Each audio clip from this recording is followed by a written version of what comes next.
Hey everybody, this is the Esoteric Cross. I make videos about how to gain your personal power while learning ancient secrets, and if that sounds like something that you're into, please hit the like button and subscribe and gain insight from this perspective in the cosmos. In this video, we're going to talk about divine masculine and divine feminine energy. This is going to be a catalyst for a series that I will be doing. From here, I am going to start a few different series having to do with both esoteric knowledge and practical high magic. It is from both knowledge and practicality that we will be able to truly alchemize ourselves. This video is starting two separate series, Divine Masculine and Divine Feminine. In these series, we will discuss the different archetypes, their symbolism, and the occult knowledge that was hidden in these spaces. In this video, we're going to break down the basics of the two forces. We're going to quickly go over how divine masculine and feminine are used in rituals today. And we're going to talk more in depth about how magic works. And then we're going to talk about how you can use these forces within yourself for protection and how to ascend with it. At the end of the video, I give a simple practical magic technique that you can use daily to balance these energies within yourself. So please make sure to stay tuned for that. You may want to watch this video a few times or come back to it later once you have learned more about magic, as this is also a summary on how magic works as a spiritual science. What is going on right now with the divine masculine and feminine? Well, long story short, they are being perverted by the dark occult. But before I go too much deeper with what I mean by that, we must take a look at how magic actually works. If you follow this channel, you would know that I always say that everything on this physical level mirrors what is above, hence the axiom as above, so below. There are many ways that we mirror the so-called heavens or God consciousness. One way is that we all have masculine and feminine energies within us. It doesn't matter what your gender is, we all have masculine and feminine energies. Most people do have an imbalance of that energy, and I'll discuss further in just a moment. So we have two big flows of energy within us, masculine and feminine. And the universe is dual. It has light and darkness. The light is masculine energy because it is protruding and penetrating the darkness. The darkness is feminine because it is the receiver of this light. This is not bad. I just want to clarify that in no way am I saying that feminine energy is evil. The feminine energy is very powerful, and this has to do with the subconscious. Keep in mind that either energy here can be used for good or for evil. God is dual in the way that it is masculine and feminine, and that it is good and evil, or could be used in that way. Let's take a look at ourselves for a moment. Humans can be divine, and humans can be the devil. We are not all good and not all bad. Every person you consider bad has done a good deed, and every person that you consider good has done a bad deed. Now, to go further than the duality, we have the inner child, which the masculine and feminine create together. So we actually have three parts of us, masculine, feminine, and the middle way, or the inner child. I will touch on this a little bit more later, but now I'm going to describe how magic rituals work. First, by giving you some of the ways that our consciousness breaks down. We have four aspects of our consciousness, which are the four elements, just as the heavens has the four fixed signs of the zodiac. And if you want more information on that, you can click the top right corner of this video to watch that. I won't go into detail here, but all you need to know is that we are a mirror of the four fixed signs of the zodiac. Then we have the 7 rays of light, or the 7 planets to the ancients. As we have 7 chakras, these 7 planets are within us. I will get more into that in my planet series, but this is another way that our consciousness can be broken down. We have 12 energies within us, which are the zodiac signs, or the gods and goddesses, or the 12 disciples. These 12 energies are just a part of our consciousness as well as a part of the heavens, or God consciousness. There are also 10 sephirots on the Tree of Life, and these are also aspects of God as well as aspects of us. And on the Tree of Life, we have a masculine pillar, a feminine pillar, and the middle way. So why am I telling you all of this? Because magic is about changing ourselves to change the universe. We bend the universe to our will. Why does that work? Because we are the universe. In rituals, we balance our masculine and feminine forces, and if we get into groups, key word here, groups, and balance our two forces, we are balancing the forces in the collective and balancing the forces of God. We can do that alone, but also when we get into groups, it is much more powerful and we can affect more. We are temples that hold God's consciousness. We are altars. So when we do things here in the physical reality that mirrors the heavens, it has an effect on the heavens. Why? Because as above, so below. This is why I perform Golden Dawn rituals. They have an amazing system of magic that mirrors the elemental, planetary, zodiacal, and angelic energy so beautifully, and it works. It works well. We can use this to purify and strengthen our consciousness and uplift each other and humanity, and this could be a really great world. But that's not what's going on, is it?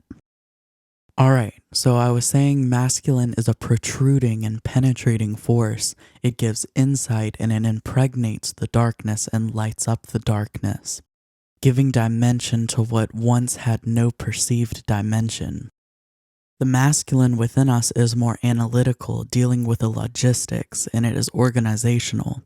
This is our left brain. And then we have the feminine within us, which is intuitive, creative, artistic, and imaginative. This is our right brain. Another way of looking at this too would be the conscious mind is the masculine and the subconscious is feminine. The middle way is obviously somewhere in between these two. And this is what we do when we master the usage of the two. We are able to play with life. This is why it is the inner child. So we have the masculine as the left brain, and the masculine is the conscious mind.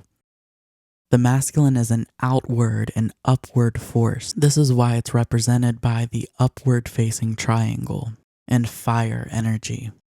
And the feminine is an inward and downward force, which is why it is represented by the downward facing triangle, and this is represented by water. We are born of water.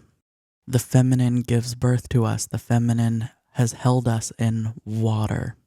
When we deal with our femininity, we are going downwards and inwards, self-reflection, intuition, drawing out from the subconscious. This has to do with sleeping, dreams, our higher self, hidden things within us.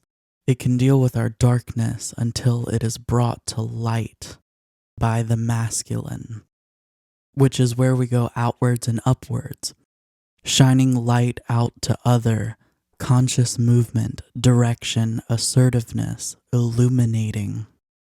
Now let's take a look at the way that this is represented in our planetary energies.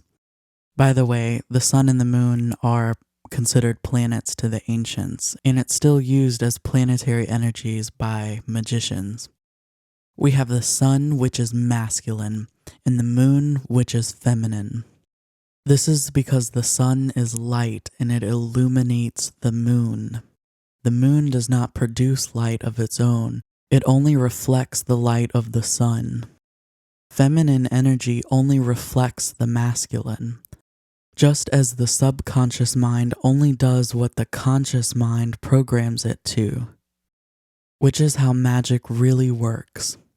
We are just programming our subconscious with these symbols that it understands because the subconscious mind does not speak in words, only symbols, because it produces no light of its own. However, this makes it sound as if the chicken came before the egg, that masculine created the feminine. Well, let's think again, because feminine gives birth to the masculine. Feminine came before the masculine. Darkness existed before light. 0 came before 1. Something came from nothing. Before there was the white sun, there was the black sun. I will make a video on the Black Sun in my Divine Feminine series. It's too much to get into right now, and I know this video is going to be long. The sun is born of a virgin. I will get more into this too in my feminine series about the archetypes, the goddesses, and Mary. But feminine creates masculine. It comes from the waters of the universe, from the subconscious. So where does the child come into play? When we balance our two forces, we open up this path of the middle way. This is the point to the triangle. This is equilibrium. You can view this as the conjunction of the left and the right brain, or the product of the usage of the conscious and the subconscious mind, or this third eye. It is the link between the physical reality and higher dimensions, or the unification of the soul and the body, of the higher self and the lower self. This is the goal of balancing the two. Most people are not in balance with their energies, and most people have an imbalance leaning towards the masculine.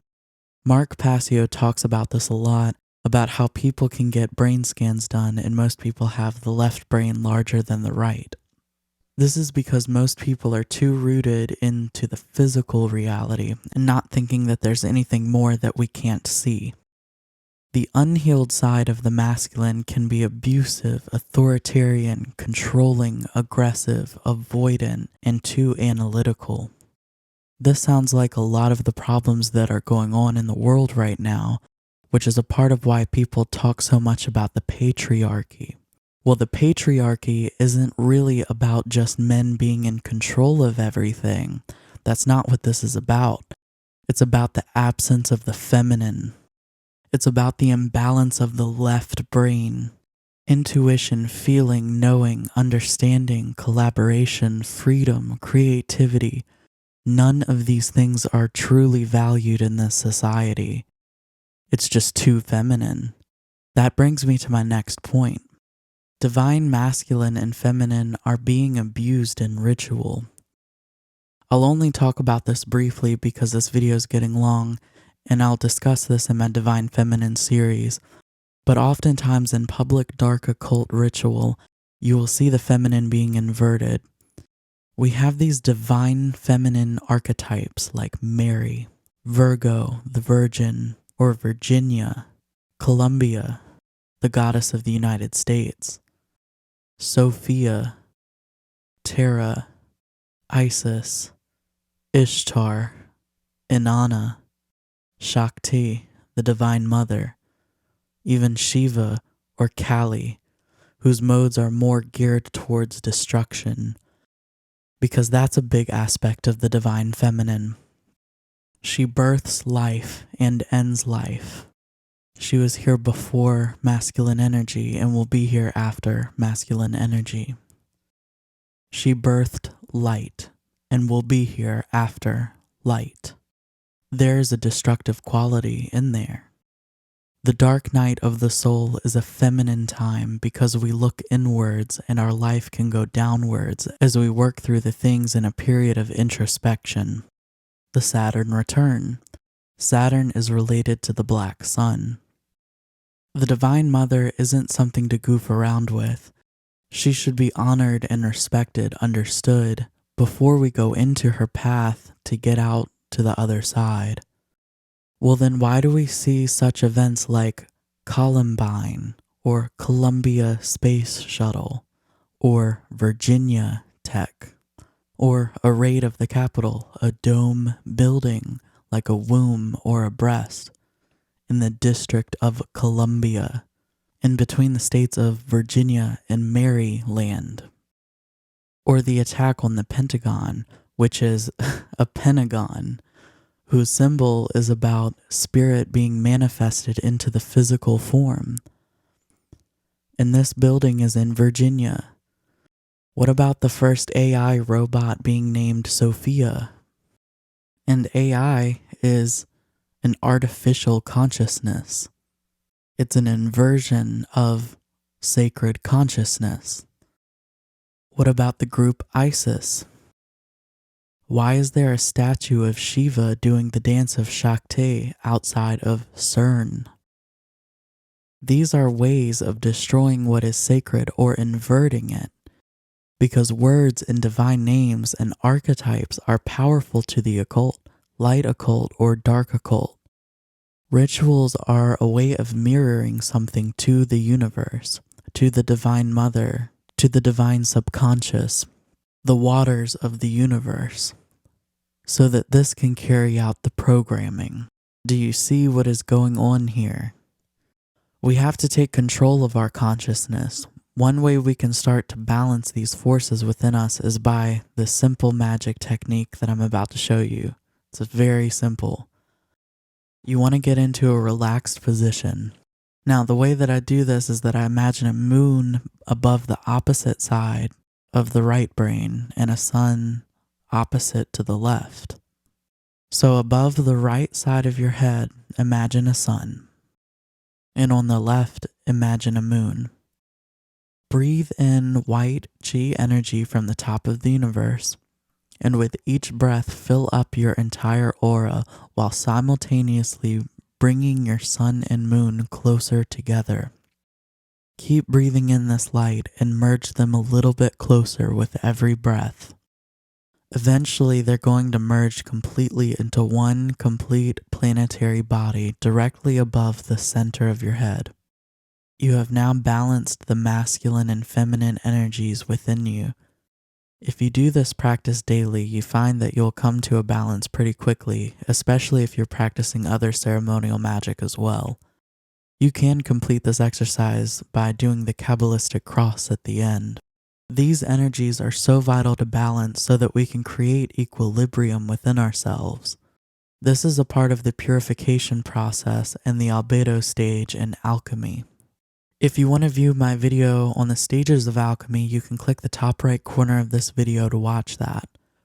After albedo is the third stage in alchemy, which is citrinitas, which is the rising of the new sun.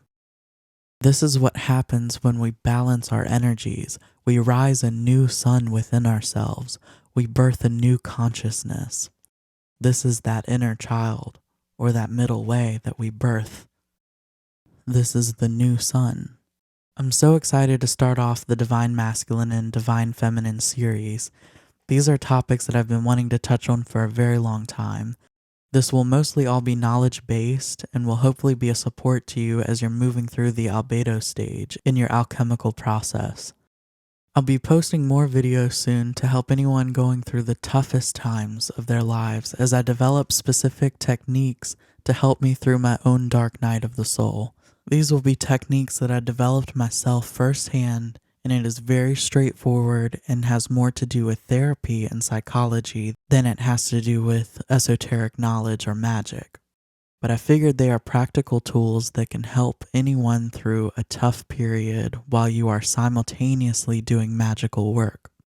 I so appreciate all of you for supporting me and my channel. I'll be putting together something soon, a Patreon or a Discord. I'll figure out exactly what I'm doing, hopefully by the time this video goes up.